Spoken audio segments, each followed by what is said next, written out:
The weekend getaway had promised adventure and escape, and for 5 friends, Mark, Lisa, Sarah, Ben, and Eric, it seemed like the perfect break.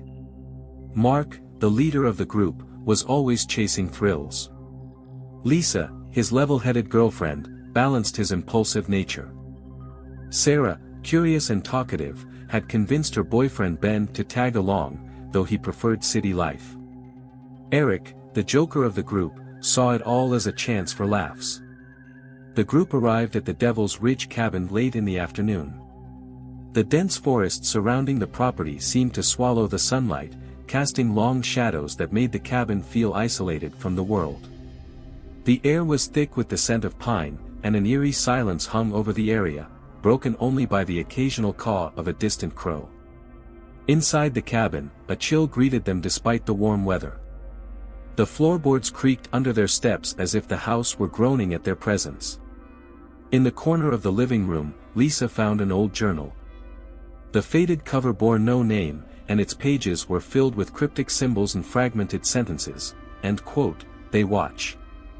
They wait." End quote. A sense of unease settled over the group as the sun dipped below the horizon. As night deepened, the group gathered in the dimly lit cabin, their laughter masking the creeping unease. While pacing the living room, Eric stopped abruptly. End quote, "Do you feel that?" End quote, he asked, crouching down. A faint draft seemed to rise from the floorboards. He tapped the ground, his curiosity piqued when a hollow sound echoed beneath his hand. End quote, "Guys, come here," end quote, Eric called out.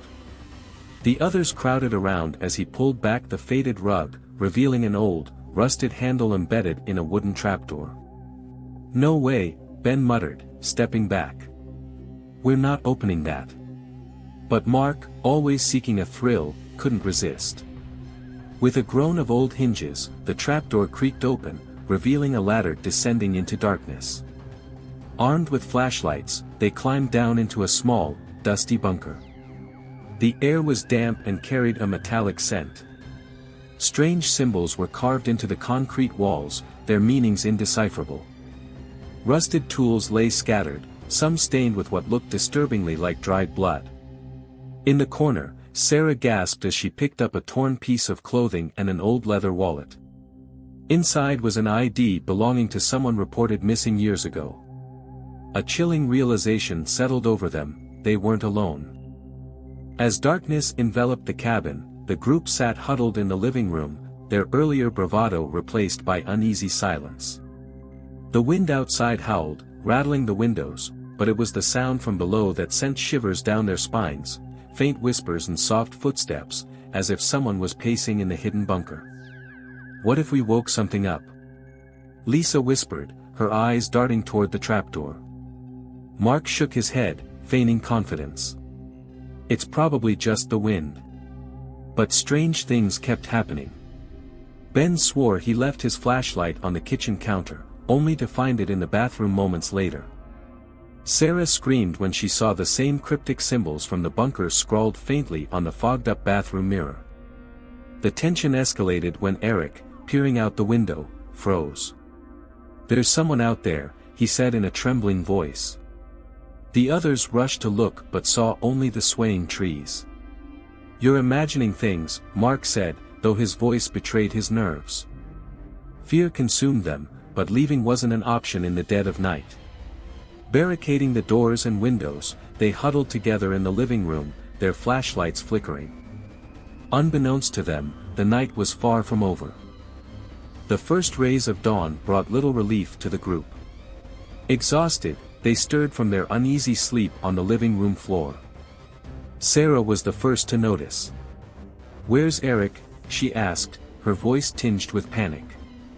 They rushed to his room, only to find his bed untouched, the blanket neatly folded as if he hadn't slept in it.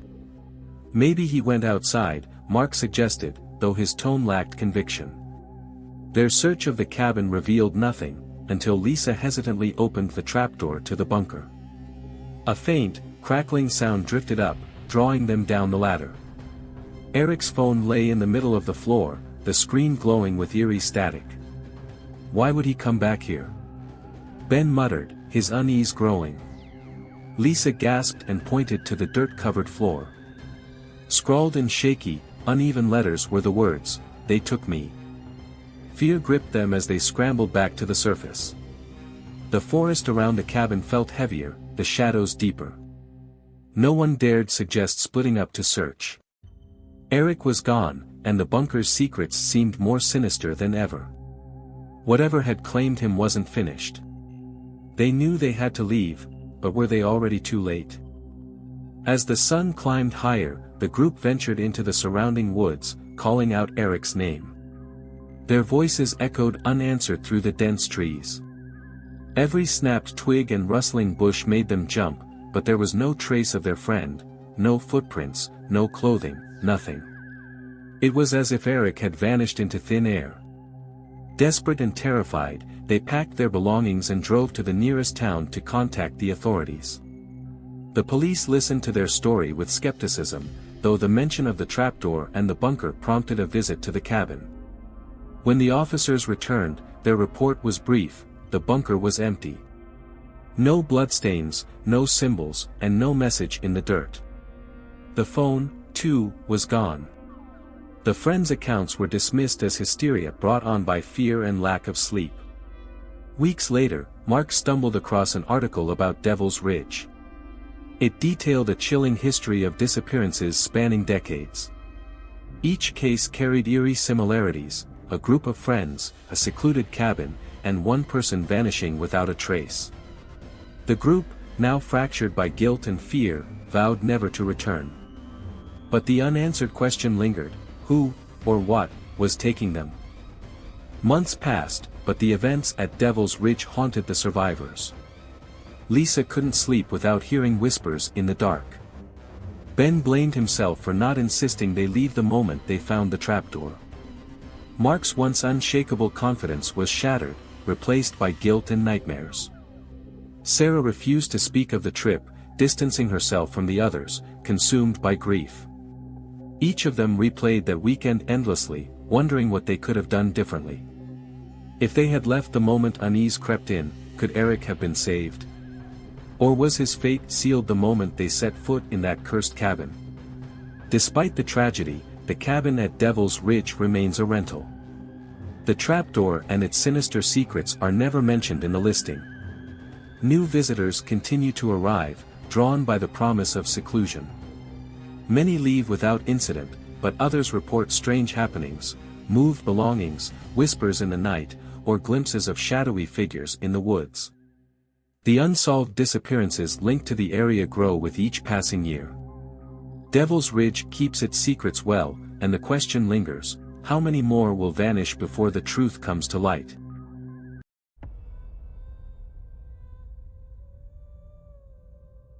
As Emma and Jake entered the beachside motel, the dimly lit lobby exuded an odd charm, but something felt off. The receptionist, an older woman with hollow eyes, greeted them with a tight-lipped smile. Her hands trembled slightly as she handed them the room key, her voice soft and almost inaudible. "End quote, enjoy your stay," end quote, she murmured, her gaze lingering on the couple before quickly darting to the floor. When they passed by the cleaning staff, Emma noticed their uneasy glances. One of them, a young woman, avoided looking her way entirely, quickly hurrying down the hallway with a cleaning cart. The others were whispering among themselves in low, hurried tones. Emma couldn't shake the feeling that they were talking about them, though she couldn't make out the words. That night, as they settled into their room, Emma started to feel increasingly uneasy. The motel corridors were quiet, too quiet, with the occasional creak of the old floorboards echoing in the stillness. She could swear she felt eyes on her, but when she turned, no one was there. Around midnight, faint scratching noises and soft, distant sobs drifted from the room next door. Emma, nervous, asked the receptionist about it the next morning. End quote, room 8, end quote, the woman replied with an unnervingly flat tone, end quote, it's unoccupied, dear, end quote. The first night in the motel was anything but peaceful. As Emma and Jake lay in bed, the old light fixture above flickered sporadically, casting eerie shadows on the walls. Every time the lights dimmed, Emma's heart raced, her senses heightened. Whispers seemed to float through the air, soft and unintelligible, coming from the hallway. Emma turned to Jake, but he was already asleep, unaware of the unsettling sounds. A sudden, sharp noise outside their room jolted her awake. Footsteps, slow, deliberate, echoed through the hallway. The soft tap-tap-tap came closer, halting right at their door. Emma's breath caught in her throat. She waited, her ears straining for any sound, but nothing came. No knock, no words. Just silence. In the stillness, Emma and #039's eyes flicked to the corners of the room. Shadows seemed to shift with the dimming lights, growing longer and more unnatural. She blinked, unsure if it was her imagination, but the shadows seemed to move, inching closer. Jake stirred beside her, mumbling something about the lights and going back to sleep. "End quote, it's just the old building," end quote, he said, brushing it off. But then, around 3 a.m., a loud, frantic banging erupted from the room next door, followed by a bone-chilling silence. Emma sat up in bed, her heart pounding in her chest. Whatever was happening next door was no accident. The next morning, Emma's eyes fluttered open, the unsettling events of the previous night still fresh in her mind. As she made her way to the bathroom, she froze in place. The mirror, fogged up from the shower, was covered in strange, burnt-looking symbols. They were dark and jagged, like they had been etched into the condensation, their edges smoldering as though freshly scorched. Emma's breath caught in her throat as she traced the symbols with trembling fingers. "What are these?" she whispered, her voice barely audible. She turned to Jake, who had just woken up and stared at the mirror with confusion. Before they could process what was happening, they packed up and headed to their car, desperate to leave. But when they tried to start the engine, it sputtered, refusing to turn over. Jake tried again and again, but the car remained lifeless. As they stood there, frustrated and stranded, the motel staff appeared from the shadows. They didn't offer help, only watching with eerie, knowing smiles that made Emma's skin crawl. Feeling increasingly trapped, Emma scoured the motel's guest book, flipping through old pages in the lobby. Her stomach churned as she read about the fire that had ravaged the motel decades ago. Room 9, next to theirs, was where several guests had perished. The symbols, they had to be connected. The minutes stretched into hours as Emma and Jake stood by their car, unable to get it to start. The weight of their growing panic made it hard to breathe. Each attempt to turn the key failed, and their frustration gave way to a gnawing dread. The air around them felt thick, oppressive, as if the entire motel was closing in. "End quote, let's just leave on foot," end quote, Emma said, her voice shaky. "End quote, we can and #039 stay here any longer," end quote. Jake hesitated but finally nodded, his face pale. They gathered their things in a hurried frenzy, their hands shaking as they stuffed clothes and belongings into bags. The shadows seemed to stretch unnaturally long, and the feeling of being watched only grew stronger. Emma kept glancing over her shoulder, but the staff remained hidden, their presence a distant, looming threat. As they stepped onto the dirt road leading away from the motel, the final straw hit. A sudden, agonizing scream pierced the silence, the unmistakable sound of someone in pain. Emma froze. "End quote, did you hear that?" end quote, she gasped, her voice trembling. Jake nodded, his eyes wide with fear. They turned back toward the motel. Through the dusty window of room 9, the curtains shifted as if something, or someone, was standing behind them, watching. The chill in the air deepened, and Emma's heart sank. They weren't alone. The motel wasn't letting them leave. Emma and Jake managed to make it to the nearest town on foot, their hearts still racing with terror.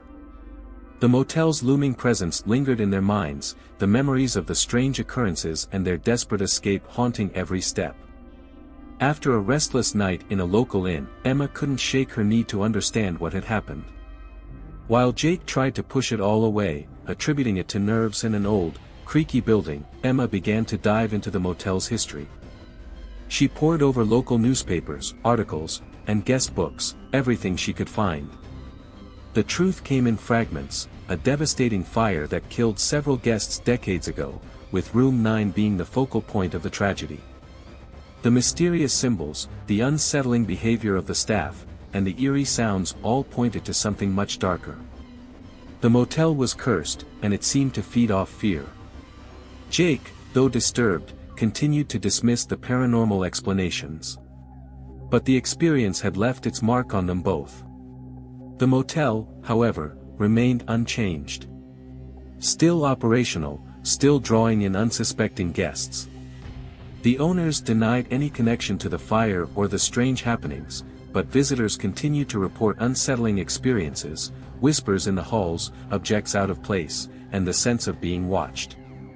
The cycle of terror at the Haunted Beachside Motel seemed endless.